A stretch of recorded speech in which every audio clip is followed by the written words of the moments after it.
सच्ची घटनाओं को एक नाटक के रूप में आपके समक्ष लेके आए हैं। तो बिना किसी देरी के आइए शुरू करते हैं ये नाटक। जी हाँ दोस्तों, तो मैं आप सभी को कहता हूँ कि आइए साथियों, एक साथ इकट्ठे हो जाइए और मैं आपको बताऊंगा कि आज हम यहाँ पर किस लिए इकट्ठा हुए हैं। जो पंचायत चुनावों के दौरान सरपंच जी ने हमसे जो वादे किए थे, उनमें से कुछ वादे पूरे हुए हैं और कुछ नहीं। उन्हीं में से जो एक वादा पूरा नहीं किया गया वो है शहर के कॉलेज में आने जाने के लिए साधन का प्रबंध। तो इसी बात को आगे बढ़ाने और विस्तार से चर्चा करने के लिए मैं हमारे गांव की युवा ग्राम समिति की सदस्य सुनीता को यहाँ बुलाऊंगा। सुनीता इस पे विस्तार से चर्चा करेगी। आप सभी को मेरे नमस्ते। मैं आपका ज्यादा समय नहीं लूंगी। मैं केवल आपको ये बताने आई हूँ कि सरपंच साहू जी ने कुछ वादे किए थे, जिनमें से दो बातें मुख्य थी। पहला कि सरपंच साहू जी गांव की गलियों में रोशनी लगवाने का प्रबंध करने वाले थे, ताकि महिलाओं को रात में आने जाने में दिक्कत ना हो। और दूसरी बात ये कि गांव से शहर में कॉलेज जाने के लिए यातायात का प्रबंध करवाने वाले थे। एक तो कॉलेज जाने के लिए घर वालों की सहमति नहीं है। अगर हम कॉलेज जाने भी लगे तो कोई साधन का इंतजाम नहीं है, और ये हम लड़कियों के लिए किसी चुनौती से कम थोड़ी है। अरे हाँ, सही कह रही हो। एक तो गांव की गलियों में इतना अंधेरा रहता है, आने जाने में डर सा बना रहता है। और क्या पता इस बात पर किसी का ध्यान ही नहीं गया हो तो? अरे इस बात को तो हमें सरपंच जी को याद दिलाना चाहिए। उनके अधूरे कामों को याद दिलाने की जिम्मेदारी भी तो हमारी ही है। हाँ, याद दिलाओ, याद दिलाओ, याद दिलाओ सभी अधूरे काम, जिन पर निर्भर करता है सबका जीवन आम। गली अंधेरी रहती है, आना जाना मुहाल। याद दिलाओ क्या हुआ अपने गांव का हाल। याद दिलाओ पढ़ने में कितनी बाधा आती है, गांव की लड़की कॉलेज में पढ़ने जा नहीं पाती है। याद दिलाओ सभी अधूरे काम, जिन पर निर्भर करता है सबका जीवन आम। अरे क्यों शोर मचा रहे हो? ऐसा कौन सा काम रहेगा काम को जो हमने ना कराया? अरे सरपंच जी, कई बार गांव का विकास गली मोहल्ला सड़क पानी ही बनकर रह जाता है, क्योंकि हम सबको बस इतना ही तो समझ में आता है। आपको क्या लगता है सिर्फ एक नाटक लग रहा है? नाटक चल रहा है? तो प्यारी पब्लिक जी, आप लोगों को बता दूं ये एक नाटक नहीं है, यह एक सच्ची कहानी पानीपत के गांव रजापुर की कहानी, जहां से मात्र 2 घंटे की दूरी पर है अपनी राजधानी। यहाँ की महिलाएं दिन रात खेत खयार के, घर बार के, फैक्ट्री के काम में पिसती रहती हैं, फिर भी अंधेरे में बाहर आने जाने में इनको दिक्कतें बनी रहती है। जी हाँ, कोई किसी की मदद के लिए ना आता था, जैसे तैसे करके बस अपना काम चलाता था, सबको होता था। मगर कुछ जगमगा भी रहा था, तारों की टोली सा कुछ अच्छा भी आ रहा था। ब्रेक थ्रू संस्था ने जो कार्यक्रम चलाए थे, इससे कुछ किशोरियों को बहुत कुछ समझ आया था। बदलाव की किरण पथरीली जमीन को कुछ किशोर लड़कियों की आंखें उम्मीद से जगमगा भी रही थी। अरे भाई, इतने सारे एक साथ आए हो, क्या जरूरी काम आ गया? सरपंच ताऊ जी राम राम। राम राम बेटी, राम राम। ताऊ जी, आप जो हमारे गांव में काम करवा रहे हैं, बहुत अच्छा काम करवा रहे हैं। मैं देख के बड़ी खुशी हुई ताऊ जी। अरे बेटी, किसकी लड़की है तू? ताऊ जी, मैं रामगोल नयन की देवी की बेटी हूँ, सुनीता है मेरा नाम। अरे पर माँ का नाम कौन बताया बोला?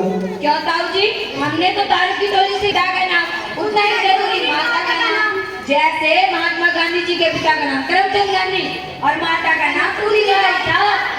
माँ बिटिया, पर मैं तो कैसा होगा मैं? ताऊ जी, हमारी भी कुछ समस्याएं हैं, उनका भी तो हल होना चाहिए ना। अगर आप साथ देंगे तभी तो हो पाएगा। बताओ फिर क्या समस्या है? ताऊ जी, मेरी एक सहेली है सरला, उसका स्कूल छूट गया। उसके साथ तुम राधा विद्या, इन सबका भी स्कूल छूट गया। मैं चाहती हूँ कि आप उनके घर जाकर उनके माता पिता से बात करें, ताकि वो दोबारा अरे घर आजा गए, पढ़ने की बात करूँगा। और आपने ये तो वादा किया था कि आप घर से कॉलेज जाने के लिए साधन का प्रबंध करोगे। हाँ कहा था तो ताऊ जी, कॉलेज तो तभी जाएंगे ना जब स्कूल में पढ़ लेंगे। बेटी फिर तू तो स्कूल पढ़ने जावे है ना? ताऊ जी, मैं ही तो जाती हूँ, सरला तो नहीं जाती ना। देख बेटी, सरला का सरला ने संभाल दे, तू क्यों टिकट आ रही है? अच्छा ताऊ जी, एक बात बताइए, आप पूरे गांव के सरपंच हैं अपने घर के। लेकिन ये बात पूरे काम कैसे हूँ? पूरे गांव को तो गांव में सलाह नहीं आती। आती है तो ताऊ जी आपके पढ़ने का जिम्मा नहीं उठाएंगे? अरे बिटिया ठावेंगे, क्यों नहीं ठावेंगे? ये किसी बड़का वाली बात है, बस अल्लाह के तुम बनाए आगे तुम में तो चाहोगे हो। ताऊ जी हम केवल इतना चाहते हैं कि गांव की लड़कियां जो पढ़ना चाहती हैं, आप उनकी पढ़ने में मदद करें और उनको उनके माता पिता से बात करें ताकि वो दोबारा स्कूल जा पाए। ताऊ जी ठीक है, सोचो इस बारे में भी। फिर सरला के घर बात। आइए अब हम देखते हैं आगे के हालात। अरे जसवीर भाई राम राम के बात फैल रही है, अब अपनी छोरी नहीं पढ़ा दे, छोरी चार पढ़ेगी, चार अक्षर सीख जाएगी, अपना अच्छा बना भी तो सब जाएगी। अरे सरपंच जी, आप तो जानते ही हो हैं कि लड़कियों को ऐसे घर से बाहर भेजना किसी मुसीबत से कम को नहीं है। आज पड़ोस गली माहौल है, आपने तो सबका बेरा ही है ना जी। किसी बात की बात कर रहा है कि छोरी बाहर निकलेगी, चार अक्षर पढ़ेगी, अपना बराबर दूसरे लगा देगी ना। भाई साहब, हमारी बेटी ज्यादा पढ़ लिख गई तो हमारी बिरादरी में रिश्ता होना मुश्किल हो जाएगा। देखो जी, गांव का स्कूल सरकारी है, अरे स्कॉलरशिप की बात उसकी भी सुविधा कर सका है, पर उसका तरजीह आपने छोरी स्कूल में भेजनी पड़ेगी। अरे सरपंच जी, आपने तो कह दी है। अरे पीछे नाम की भी कोई चीज होकर है कि नहीं होकर है? हमारी आमदनी इतनी है कि अपनी छोरी ने स्कूल में भेज सके। भाई छोरी आपकी पढ़ना चाहे, बड़ी बड़ी समझदार है, दूसरा का पढ़ाओ, छोरिया का पढ़ना बहुत जरूरी है। जी ठीक है जी, मैं तो दूं। हाँ जी, सोचेंगे इस बारे में। अरे अपनी बेटी ने बोला, उससे भी बात कर ले। अरे सरला, सरपंच जी को ये बात बताने की क्या जरूरत थी? और मैं क्या करती माँ, मुझे और कोई रास्ता ही नहीं सूझ रहा था। अच्छा है? अरे इसका हमारा नाम सरपंच के आगे खराब होया कि नहीं होया? पापा, मैं पढ़ने नहीं जा रही, इसमें भी तो आपका नाम खराब हो रहा है ना। पढ़ने नहीं जा।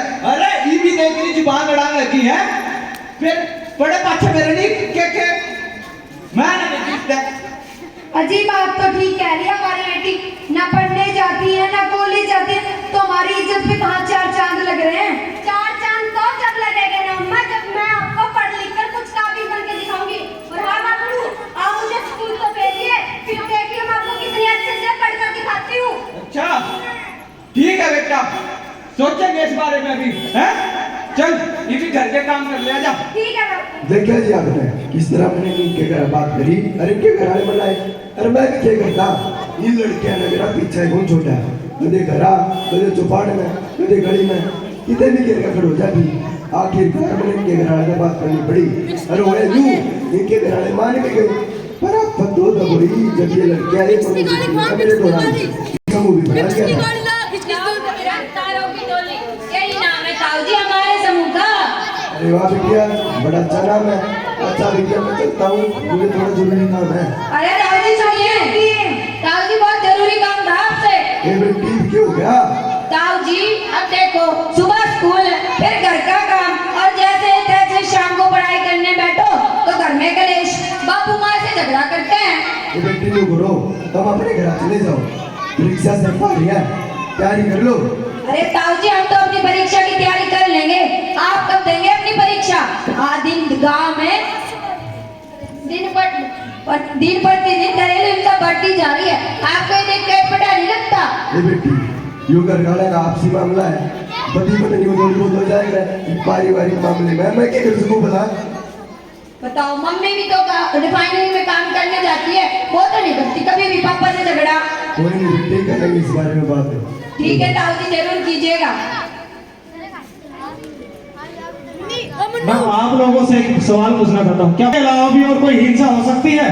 लोग किस किस तरह के तर्क देकर महिलाओं पर हो रहे अत्याचारों को सही दर्शाते हैं? महिलाओं पर हिंसा की क्या क्या वजह हो सकती है? अगर आपके आस पड़ोस में आप घरेलू हिंसा होते हुए देखते हैं तो आप क्या क्या कदम उठाएंगे? लड़कियों को पढ़ाने में और उनके नागरिक अधिकारों को सुनिश्चित करने में एक समाज के तौर पर हम कोई जिम्मेदारी ले सकते हैं? एक और चिट्ठी लिखी। ऐसा ही मामला करनाल के फरीदपुर का भी सामने आया दोस्तों। फरीदपुर की लड़कियों ने एक चिट्ठी लिखी जिसमें पानी की जिल्लत का जिक्र किया गया। उन फरीदपुर गाँव पानी की समस्या से जूझ रहा था और उन्होंने चिट्ठी में क्या लिखा वो आप खुद ही देख लीजिए। सरपंच जी, ये हमारी तीसरी चिट्ठी है। जैसा कि आप जानते हैं कि हमारा पूरा गांव पानी के लोगों की सेहत भी खराब हो रही है, साफ सफाई की समस्याएं भी बढ़ रही हैं। पानी पूर्ति का बोझ महिलाओं के कंधों पर डाल दिया गया है। अब महिलाएं घर के कामों के साथ साथ रोज दूर से पानी लेने जाती हैं, उससे उनकी अधिक मेहनत और समय खर्च होता है, लेकिन कोई उनकी मदद नहीं करता, क्योंकि सबको लगता है ये तो केवल महिलाओं का ही काम है।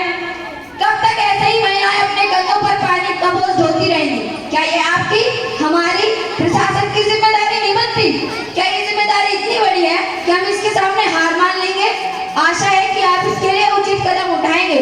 धन्यवाद। सहित कल्पना चावला समूह की लड़की। और फिर होना चाहिए था फरीदपुर गांव में पानी आ गया। मैं उसी फरीदपुर गांव का सरपंच और इन प्रयासों के बाद जो फरीदपुर गांव का आयाकल्प हुआ आप खुद देख लीजिए। पानी की फुहारें आई हो,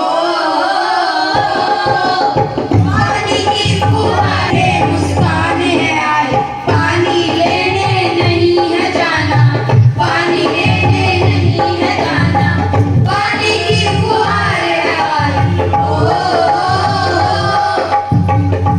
अब मुझे पानी लेने बाहर जाना नहीं पड़ता, क्योंकि अब मुझे पानी मिल जाता है। मैं कभी कभी एक बात सोचती हूँ कि जहाँ पानी की समस्या होती है वहाँ केवल महिलाएं क्यों दूर से पानी लेने जाती हैं? ए बेटी, इतना गांव में कोई समस्या नहीं रही ना? अरे ताऊ जी, बहुत समस्याएं हैं। जब शाम को हम ट्यूशन से घर आते हैं तो गांव की गलियों में अंधेरा रहता है, हमें बहुत अटपटा सा लगता है। न केवल हमें, हमारे गाँव की महिलाओं को भी असुरक्षित महसूस होता है। और पंचायत में बात है। ठीक है ताऊ जी, जरूर कीजिएगा। ठीक है बेटी। ठीक है ताऊ जी, चलते हैं। दुनिया अलग होती है उन लोगों के लिए जिन्हें आगे बढ़ने का बराबर मौका और बराबर भरोसा मिलता है। जी हाँ, ऐसे ही पानीपत के फरीदपुर और करनाल के घरोदा गांव की लड़कियों की मानो दुनिया ही बदल गई जब उन्होंने अपनी हक की बात रखी और उनके वहां के लोगों ने और सरपंच ने उनकी बातें भी सुनी।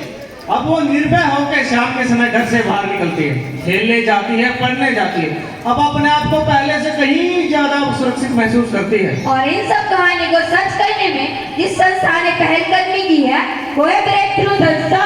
ये नजर भी हमें ब्रेक थ्रू से मिली है, अपने सपने देखने और उन्हें पूरा करने की।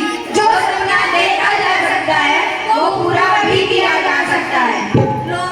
तो प्यारे दर्शकों, जैसा कि आपने देखा है, फरीदपुर के गांव के सभी लोगों ने ठान लिया कि वहां की महिला घर में या घर के बाहर असुरक्षित महसूस ना कर पाए।